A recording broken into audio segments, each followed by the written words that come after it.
Justin van der Hooft, Wageningen University. Welcome to my talk.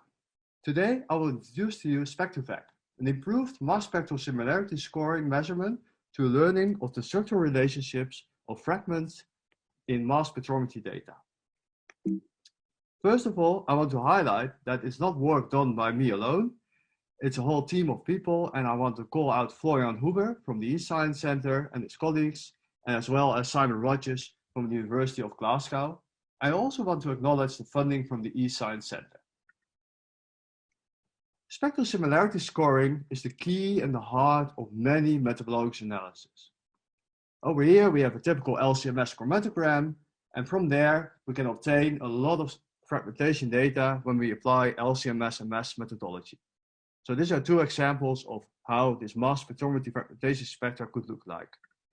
And the way to gain structural knowledge to this spectra is, as a first step usually taken, is library matching, where we compare the spectra you obtain in your experiment to those present in reference libraries, and we look if there's any possible candidate structures present in this library. Another key task that is done based on the spectral similarity scoring is to find structural relatedness within or in between different data sets. And how does it work? Well, we want to compare these two spectra and define a certain similarity, but in fact, we want to know how well the structures of the molecules compare that correspond to the spectra. And therefore, it is important to find a measure, a score that is not only representing how similar the spectra are, but in fact, it should represent how similar the molecules are that are responsible for the fragmentation spectra. And we can see it as follows. Here we have the molecular structure in a schematic way. We can break it up in its fragments, and it causes this fragmentation spectra. And then, using manual expertise, we can link up the fragment and the losses to their corresponding parts in the molecule. So over here, the blue peaks correspond to the blue part of the molecule, and the brown loss to the brown part of the molecule.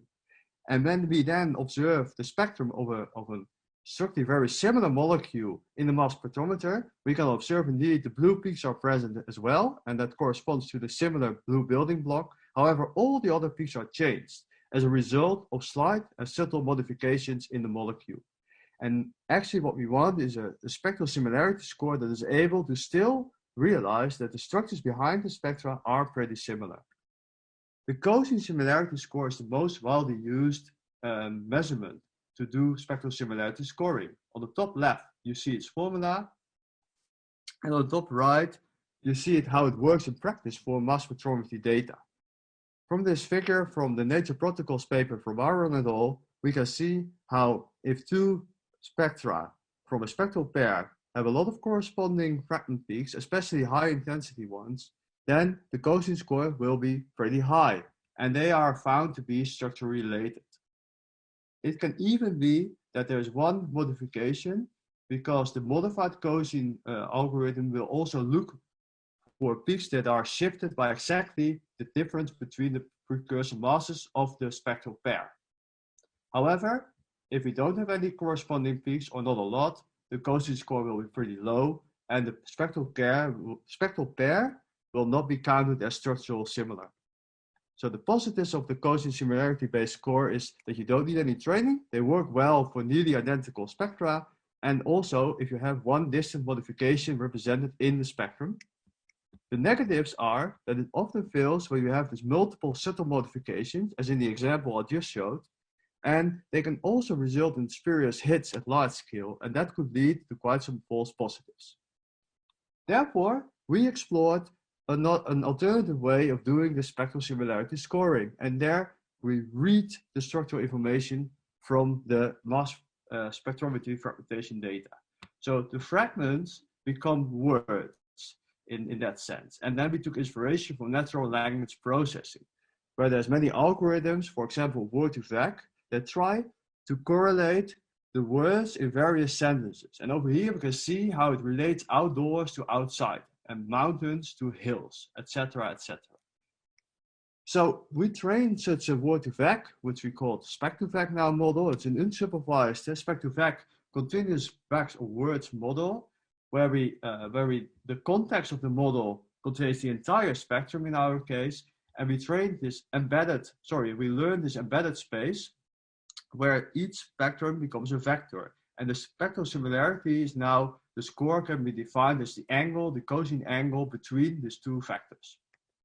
So does it work? Well, let's have a look at a few examples. So over here we see this again, these two spectra that I earlier showed to you. And the question is, of course, now are these related? And by eye, it's hard to see. And that's true because not many peaks are in fact corresponding. However, when we look at this large overview, we can actually observe how the Tanimoto score of these two molecules is quite high. It only has 3 subtle modifications, as you can see on the screen. However, the cosine score and the modified cosine score are quite low. But when we look at the Spec2Vec similarity score, again, it's relatively high. It's coming close to what the Tanimoto coefficient score says.